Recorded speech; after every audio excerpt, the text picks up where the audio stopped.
एक सवाल है, क्योंकि इतने दिन से हम प्रोटेस्ट कर रहे हैं और बार बार ये बयानबाजी आ रही है कि ऐसे बैठे हैं। तुम्हारा ये सवाल है सर से कि जब वैकेंसी 1356 थी तो आपने मेडिकल के लिए 3300 बच्चे क्यों बुलाए।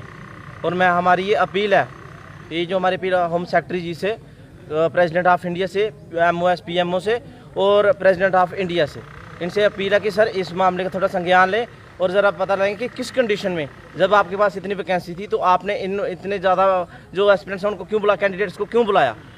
और मैं ये अपील जो हमारे शोक कौल जी हैं उनसे ये रिक्वेस्ट करूंगा कि सर हमारा जो मुद्दा है, इस मुद्दे को JP नड्डा जी के पास लेकर जाएं ताकि ये हाई लेवल तक मुद्दा जाए। और गवर्नर साहब से भी मेरी अपील है कि सर प्लीज़ आप भी हमारे इशू का संज्ञान लें और इनको राष्ट्रपति तक लेकर जाएं ताकि जो हमारा इशू में जो गड़बड़ी हुई है इसका पता लग सके कि क्यों हमारे जो हमारा ये अभी मेडिकल हुआ था इस पर इतने बंदे क्यों बुलाए गए, क्या कंडीशन और क्या प्रेशराइज था तो उन्होंने इतने बंदे बुलाए। और आगे की बात है जो मेरे भाई साहब करेंगे, अजय चौधरी जी। नमस्कार सर। अच्छा सर, साढ़ा जो मसला चला करता वो कम से कम भी हूँ सर 50+ डेज हुई ने उस चीज़ की सर असें सारे अपना मुद्दा रखा, रैना साहब ने रखा, PMO साहब ने रखा, लेकिन कल उन्हें पार्लीमेंट एक उन्हें बयान दिता है एक छोटा जहा कि जेडे BSF CS के धरने करते हैं उनके लिए नवी रिक्रूटमेंट किया। सर असें नवी रिक्रूटमेंट नहीं चाहिए, अस जो फिजिकल मैडिकल और रिटन क्वालीफाई किया असें उस चीज़ सर वो किया कोई नवी रिक्रूटमेंट नहीं। अस इन्हें सनाना चाहते हैं कि सिर्फ उस चीज़ के बारे गल करा करो ना, तुस साढ़े कोल आंदे नहीं हैन, तुस सिर्फ अपने दफ्तर बिच्चा जेह्ड़ी इन्फॉर्मेशन मिली दी होंदी है उसी जी सर। पार्लीमेंट सर बड़े चिर बाद मौका मिलता सर बोलने का, लेकिन अपने यूथ के बारे कम से कम सोचना चाहिए। उत्थे सिर्फ इन्नी बयानबाजी करते सर इन्हें कि इन्हें 1556 साढ़ा फिट होए दा, उस बारे सर इन्हें गल नहीं की।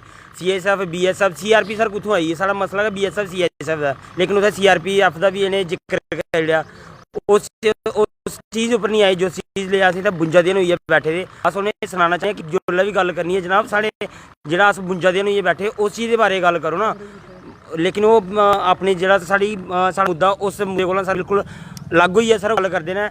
और अस उन्हें सनाना चाहिए कि साढ़े मुद्दे पुरानियां गल करो और ये मत सोचो कि जेह्ड़ा पुराना वर्का उसी बंद करी ओड़गे, नवा वर्का उसी अस लाई ओड़गे। जनाब वो नवा वर्का नहीं लगना जे अस तुंदे दफ्तर दा बाहर बैठे दे आं, बिल्कुल साढ़े पर ध्यान दिता जा। ये मत सोचे कि असें हूँ तुसें उत्थे बयानबाजी करी अस घर चली जागे, मरना मंजूर है, लेकिन असें अपना हक इत्थुआं लिया जाना ही जाना है। जय हिंद। और अगली गल साढ़े नीरज भाई जी बताएंगे। सर पहली बात तो जैसे हमारे भाइयों ने पहले मेडिकल की बात की एंड आफ्टर दैट स्टेटमेंट की बात की जो हमारे MP साहब पार्लियामेंट में देते हैं, तो पहले मैं इसको कंक्लूड करता हूँ पूरे मसले को। जैसे फर्स्ट ऑफ ऑल जो हमारा मेडिकल हुआ, ठीक है, हम मानते हैं कि हमें अब्जॉर्ब नहीं किया गया, लेकिन हम एक सवाल पूछते हैं कि अगर 1356 वैकेंसीज थी तो ज़्यादा से ज़्यादा 10 से 20% बच्चे उठाए जाते, मतलब कि 1600 या 1700 उठाए जाते।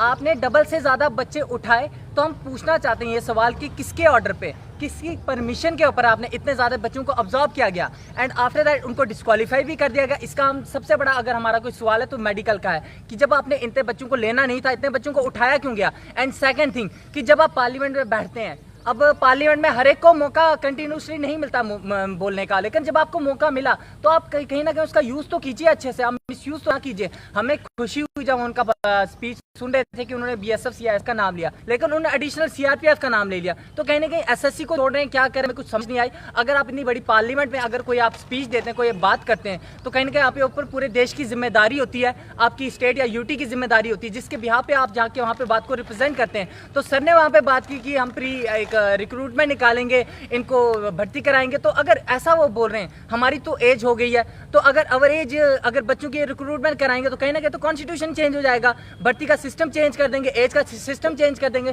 तो मैं उनसे पूछना चाहता हूँ कि आप ये करोगे।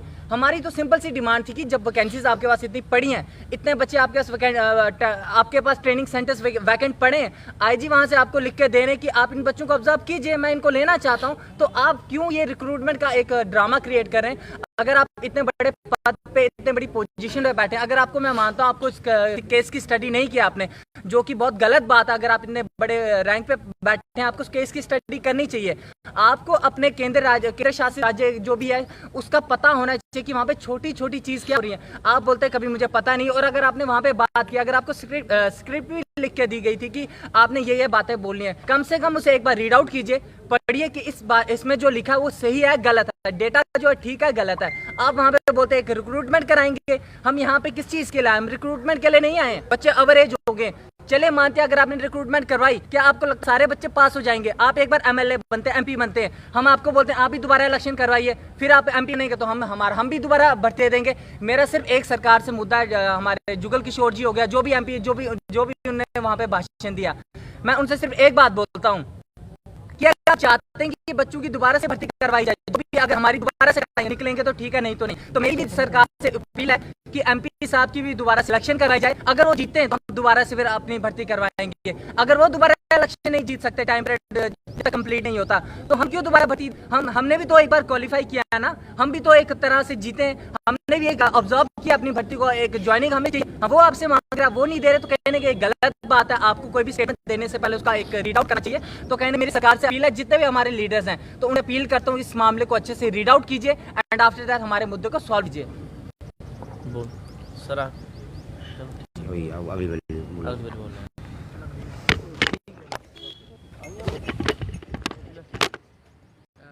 हैं।